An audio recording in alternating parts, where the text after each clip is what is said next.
Good morning all of you. आज हम chromosome के बाद हम लोग आज स्टडी करेंगे सेल साइकिल की, क्योंकि अब हमारा नेक्स्ट लेक्चर जो है वो सेल डिवीज़न का होगा। ठीक, तो हम लोग धीरे धीरे अपने आगे की तरफ बढ़ रहे हैं और आप लोग इसी तरह स्टडी करते रहिए। ठीक है, तो चलिए आज हम लोग फिर से सेल साइकिल के बारे में डिटेल से स्टडी करते हैं। ठीक, सेल साइकिल क्या है? सेल साइकिल को हम लोग प्रिपरेशन स्टेज भी बोलते हैं। ठीक है, यानी कि सेल डिवीजन होने से पहले, ठीक, सेल की प्रिपरेशन होती है कि सेल कैसे डिवाइड होती है। ठीक है, तो यह cell cycle is a event, ठीक है, बिफोर डिवाइडिंग ऑफ सेल या ग्रोथ ऑफ सेल। ठीक है, कि सेल के ग्रोथ होने से पहले या डिवाइड होने से पहले सेल क्यों डिवाइड होती है, इसके बारे में भी हम आपको छोटा सा वीडियो डालेंगे कि सेल को डिवाइड होना क्यों ज़रूरी होता है। ठीक है, ये आपका कैरोसाइटोप्लाज्मिक इंडेक्स होता है, उसका जब डाउन होता है तो सेल डिवाइड होती है। इसके बारे में हम थोड़ा सा छोटा सा एक वीडियो आपको डालेंगे। ठीक है, कि सेल को डिवाइड होना क्यों ज़रूरी है। तो पहले सेल साइकिल, ठीक है, तो सेल क्या है? सेल, ठीक है, cell cycle is a series of event that take place in a cell. Cell cycle एक इवेंट है जो कि सेल के अंदर होता है। क्यों होता है? जब सेल को डिवाइड होना होता है या कैरियोप्लाज्मिक इंडेक्स होता है बहुत डाउन हो जाता है तो सेल का डिवाइड होना ज़रूरी होता है। ये कैरियोप्लाज्मिक साइटोप्लाज्मिक इंडेक्स क्या होता है ये हम आगे बताएंगे। ठीक, next, in this case cell replicate and make two new cell. इस कंडीशन में सेल क्या करती है? रिप्लिकेट होती है और न्यू सेल का फॉर्मेशन है। The cell cycle was discovered, जो सेल साइकिल है वो डिस्कवर की थी प्रीवोस्ट एंड एक साइंटिस्ट ने प्रीवोस्ट एंड ड्यूमस। ठीक, प्रीवोस्ट एंड ड्यूमस ने 1829 में आपको सेल साइकिल की स्टडी की थी और during study of cleavage of zygote of frog के क्लीवेज का इन्होंने स्टडी कर रहे थे, तो उस समय इन्होंने सबसे पहले सेल साइकिल को डिस्कवर किया था। ठीक है, इसमें भी बहुत सेल साइकिल के फादर्स भी हैं, तो वो एक अलग बात है, आप यहाँ पे इसको स्टडी करें। ठीक, the cell cycle consist of 4 phase. ठीक है, अब ये सेल साइकिल जो होती है वो कंप्लीट होती है 4 फेज में। अभी हम इसको स्ट्रक्चर से भी आपको बताएंगे। ठीक है, तो पहला फेज G1 होता है, दूसरा फेज G2 होता है, पहला फेज G1, दूसरा फेज S और तीसरा फेज G2 होता है। ठीक है, और एक लास्ट में M फेज भी आता है। ठीक है, तो ये सारे के सारे आपका क्या बोलते हैं सेल साइकिल के आपके क्या है ये phase G1, S, G2 and M।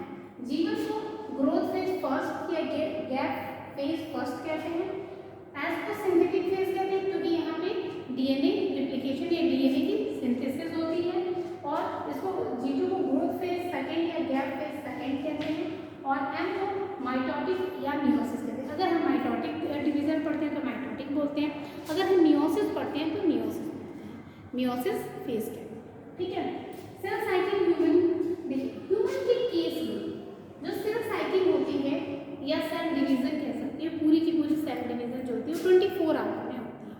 ठीक, लेकिन उसका इसमें इसके 2 फेज हैं, नॉन डिवाइडिंग फेज और एक डिवाइडिंग या डिवीजन। नॉन डिवाइडिंग फेज वो होती है जिसमें केवल सेल डिवीजन की प्रिपरेशन होती है, इसीलिए इसको प्रिपरेटरी फेज भी कहते हैं। पहले साइंटिस्ट इसको रेस्ट फेज कहते थे, लेकिन बाद में इसको डिस्कार्ड कर दिया गया कि नहीं, इसको रेस्ट फेज नहीं कह सकते। इसमें सेल डिवीजन के लिए सेल प्रिपेयर होती है। जैसे मान लीजिए आपने मेरे देखे सेल डिवीजन में एक सेल से 2 सेल बनती है, या मियोसिस में एक सेल से 4 सेल बन जाती है। ठीक है, तो उस अगर मान लीजिए कोई आपके पास है और इसकी कोई जीरोक्स करानी है, तो एक अगर हमको किसी को इन्फॉर्मेशन देना है तो क्या करेंगे, अगर रिटन फॉर्म में देना है तो एक इन्फॉर्मेशन को 2 लोग को देना है तो क्या करेंगे, उसकी जीरोक्स कराएंगे। तो इसी तरीके से अब सेल को 2 भागों में डिवाइड होने होते हैं तो सारे ऑर्गेनेल्स को 2-2 होने पड़ेंगे, तभी तो 2 सेल का फॉर्मेशन होगा। तो इसमें नॉन डिवाइडिंग में इसको प्रिपरेटिव फेज भी कहते हैं या इंटरफेज कहते हैं। ठीक है, कि इसमें जो सेल होती है वो अपने सेल डिवीजन के लिए प्रिपेयर होती है। इसमें कौन सा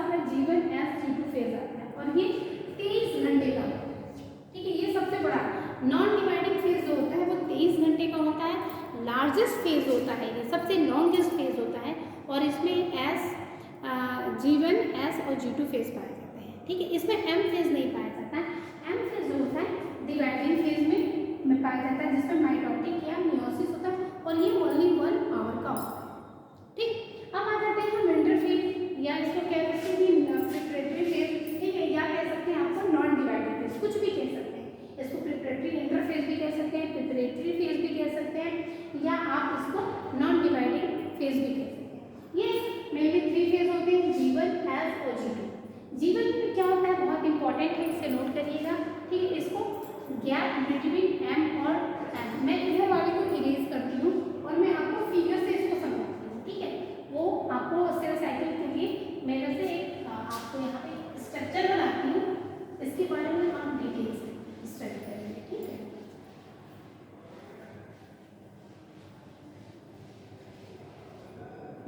जैसे कि ये हमारा, इससे आपको बहुत कुछ क्लियर हो जाए, आपको याद करने की जरूरत नहीं पड़ेगी। ठीक है, ये रहा हमारा सेल साइकिल। ठीक है, और ये एल्फेज रहा। ठीक है, और ये पूरा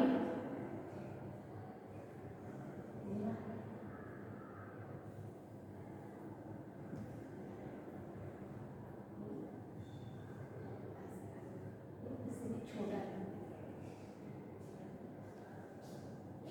अब ये जो होता है आपका, ये यहाँ से लेके ये यहाँ तक,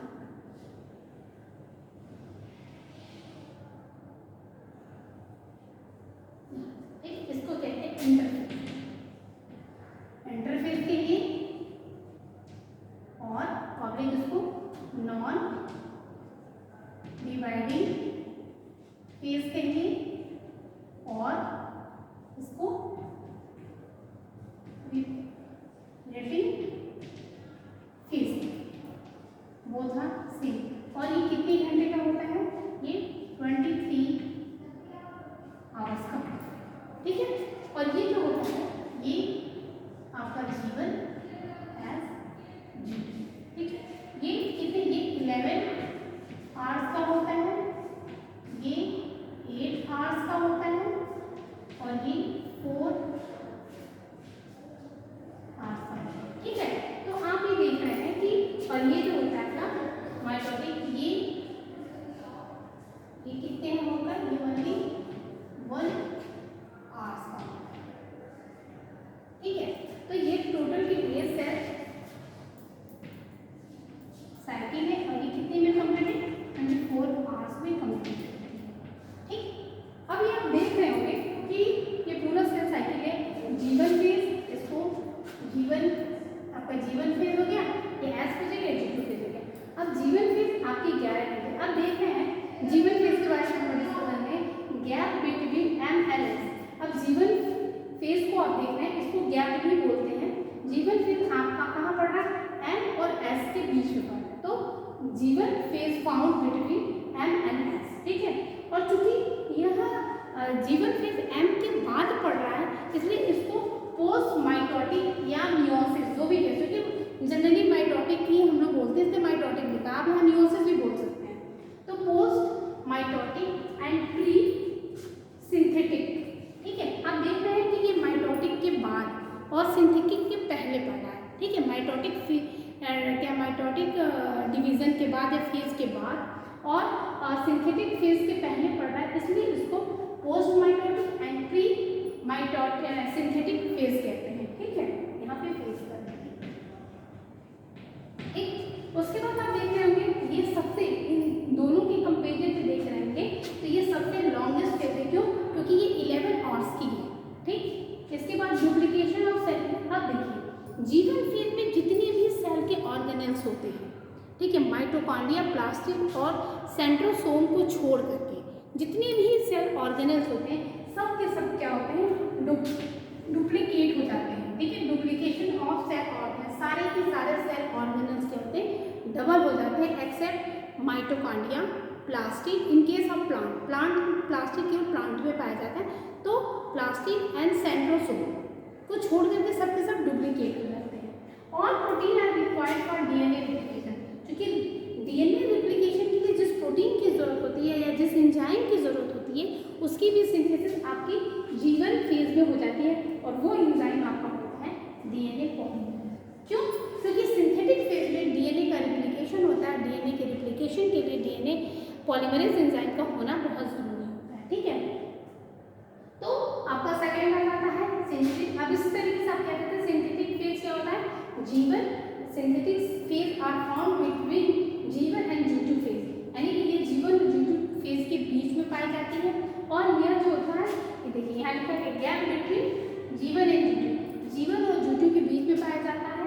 और डुप्लीकेट इसका ड्यूरेशन जो होता है 8 आवर होता है, इसका ड्यूरेशन 8 आवर होता है। ठीक है, और यहाँ पे क्या होता है, DNA replication, that is very important. ये क्वेश्चन पूछता है कि डीएनए रेप्लिकेशन सेल साइकिल के किस फेज में होता है, तो एस फेज में होता है। ठीक है, और डीएनए रेप्लिकेशन के लिए जो एंजाइम का फॉर्मेशन होता है या प्रोटीन का जो फॉर्मेशन होता है वो जीवन फेज में होता है, और एस फेज में डीएनए का रेप्लिकेशन होता है। और यहाँ पे जो डीएनए होती है और हिस्टोन प्रोटीन का भी रेप्लिकेशन हो जाता है, या रेप्लिकेशन या अगेन बन जाता है। रेप्लिकेशन यहाँ पे देखिए, replication of centrioles of centromere and product. देखिए अब देखिए, जो सेंट्रोसोम होता है, एक सेंट्रोमियर था, एक सेंट्रोसोम है, इसमें भी डिफरेंस कर, जैसे सेंट्रियोल वो क्रोमेटिन और क्रोमेटिड से, उसी तरह सेंट्रोमियर और सेंट्रोसोम है। तो सेंट्रोमियर कहाँ पाया जाता है, क्रोमोसोम के सेंटर में। ठीक है, और जो सेंट्रोसोम होता है वो एक नॉन मेम्ब्रेनस स्ट्रक्चर है। अगर आप मेरा सेल वाला जो सेल इंट्रोडक्शन ऑफ सेल है वो ये ओनली सेल, उसका जब आप पढ़ेंगे तो बताएंगे कि नॉन मेम्ब्रेनस स्ट्रक्चर है। तो जो सेंट्रोसोम होता है वो दो स्ट्रक्चर से मिलकर बना होता है सेंट्रियोल। ठीक है, एक डिस्टल सेंट्रियोल होता है, एक प्रॉक्सिमल सेंट्रियोल होता है। ऐसा ये और एक जो होता है ये स्ट्रक्चर, ये होता है डिस्टल सेंट्रियोल, ये प्रॉक्सिमल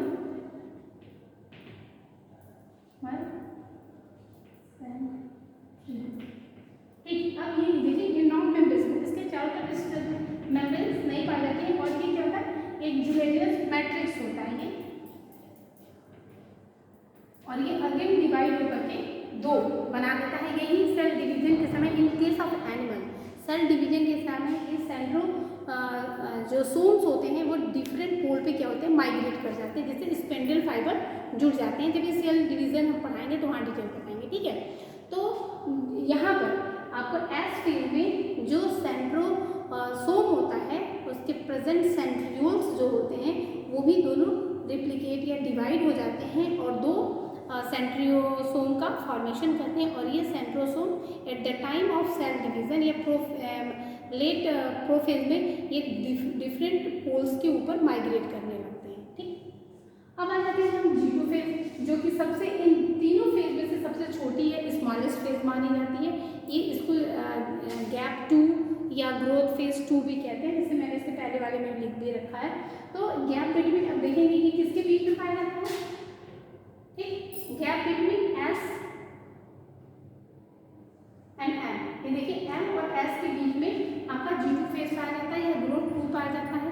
ये मात्र 4 आवर्स का ही होता है, वो 11 का था, ये 8 का था। और यहाँ पे देखिए लिखा है ड्यूरेशन 4 आवर। ठीक है, इनका ड्यूरेशन है 4 आवर और larger number of RNA and protein synthesize like protein. Very important, इसका सबसे इंपॉर्टेंट कैरेक्टरिस्टिक फीचर है कि इस दौरान जो होता है आपका यहाँ पे प्रोटीन सिंथेसिस, आरएनए के फॉर्मेशन के लिए भी प्रोटीन की सिंथेसिस हो जाती है। ठीक है, large number of RNA and protein synthesize, that is tubulin protein. यहाँ पे ट्यूबुलिन प्रोटीन का फॉर्मेशन हो जाता है, और ट्यूबुलिन प्रोटीन इज हेल्प करता है आपके स्पिंडल फाइबर के बनाने में। ठीक है, तो स्पिंडल फाइबर से ही जो हमारे क्रोमोसोम होते हैं वो डिफरेंट पोल पे अट्रैक्ट किए जाते हैं या पुल किए जाते हैं या खींच लिए जाते हैं। ठीक है, और जो duplication of mitochondria and plastid, that is very important कि माइटोकॉन्ड्रिया और प्लास्टिड का डुप्लीकेशन कहाँ होता है, G2 फेज में होता है। और that is very important question कि क्यों G2 फेज में होता है।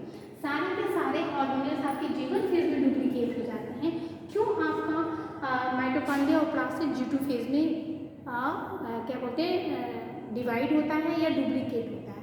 इसके बेस्ट एग्जाम्पल है, क्योंकि जो आपने एक सेमी ऑटो ऑर्गेनेल्स या सिस्टम पढ़ा होगा या आप मेरा वीडियो देखिएगा उसमें पढ़ा होगा कि जो माइटोकॉन्ड्रिया और प्लास्टिड होते हैं सेमी ऑटो ऑर्गेनेल्स, मतलब कि ये इनके अंदर खुद का भी डीएनए प्रेजेंट होता है, इनका अपना सेल्फ डीएनए होता है और वो भी प्रोटीन सिंथेसिस में हेल्प करता है। ठीक है, तो चूंकि अब यहाँ पर जो होता है यहाँ पर डीएनए रिप्लिकेशन होता नहीं है, क्योंकि उनके अंदर प्रेजेंट डीएनए का रिप्लिकेशन आपका एस फेज में होना है, तो जो माइटोकॉन्ड्रिया प्लास्टिड के अंदर का अपना उनका खुद का जो डीएनए है उसका भी रिप्लिकेशन होना है। ठीक है, तो चूंकि एस फेज में डीएनए जो कि जीवन फेज में डीएनए का रिप्लिकेशन होता नहीं है, ठीक, इसलिए माइटोकॉन्ड्रिया और प्लास्टिड जीवन फेज में डिवाइड नहीं होते हैं। क्यों? क्योंकि एस फेज में आने के बाद जो नॉर्मल आपका जिस न्यूक्लियस के अंदर प्रेजेंट डीएनए का भी रिप्लिकेशन होता है और आपके माइटोकॉन्ड्रिया और प्लास्टिड के अंदर प्रेजेंट डीएनए का भी रिप्लिकेशन होता है।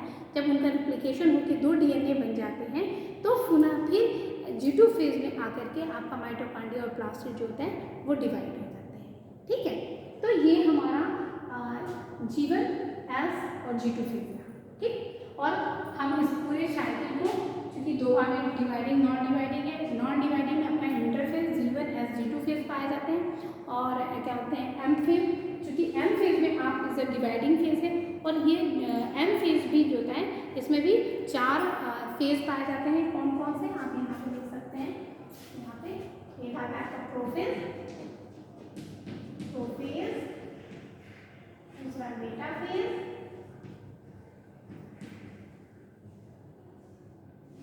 तीसरा आपका एनाफेज,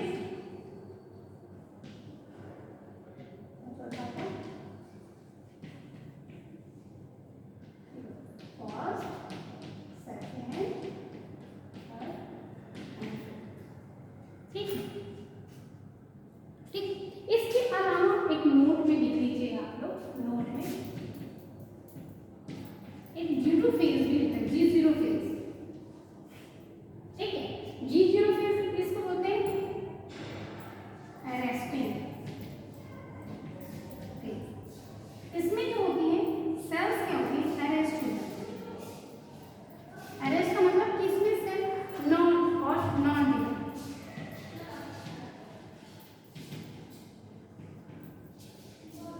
इसमें सेल जो होती है नहीं डिवाइड होती है। क्यों नहीं डिवाइड होती है इसका भी हम आगे आपको बताएंगे, लेकिन जो सेल्स को नहीं डिवाइड होना होता है या जिनको रेस्ट कंडीशन में रहना होता है वो सेल्स क्या होते हैं आपके G0 फेज में इंटर कर जाती है या G0 या G0 भी इसको बोलते हैं। ठीक है, तो G0 फेज में इंटर कर जाती है। जैसे कि आपने सुना होगा कि नर्व सेल्स जो होती हैं, नर्व सेल्स होती हैं वो डिवाइड नहीं करती हैं, तो किस फेज में रहती हैं? वो G0 फेज में, G0 फेज में रहती हैं। इस वजह या अरेस्टिंग फेज में रहती हैं, वो सेल्स अरेस्ट हो जाती हैं कि वो आगे फिर डिवाइड नहीं होती हैं। ठीक है, तो ये हमारा सेल साइकिल रहा। ठीक है, और आप लोग इसको स्टडी करिए। इसके आगे फिर हम लोग एक डालेंगे कि सेल डिवीज़न के लिए सेल क्यों ज़रूरी है, सेल क्यों सेल डिवाइड करती है या सेल के द्वारा सेल डिवीज़न का प्रोसेस क्यों किया जाता है, क्या रीज़न है, इसके बारे में एक छोटा सा वीडियो होगा। उसके बाद सेल डिवीज़न का हम लोग डिटेल से माइटोसिस और मियोसिस पढ़ेंगे। ठीक है, थैंक यू। तो अब हमारे चैनल को लाइक करिए, सब्सक्राइब करिए। Thank you.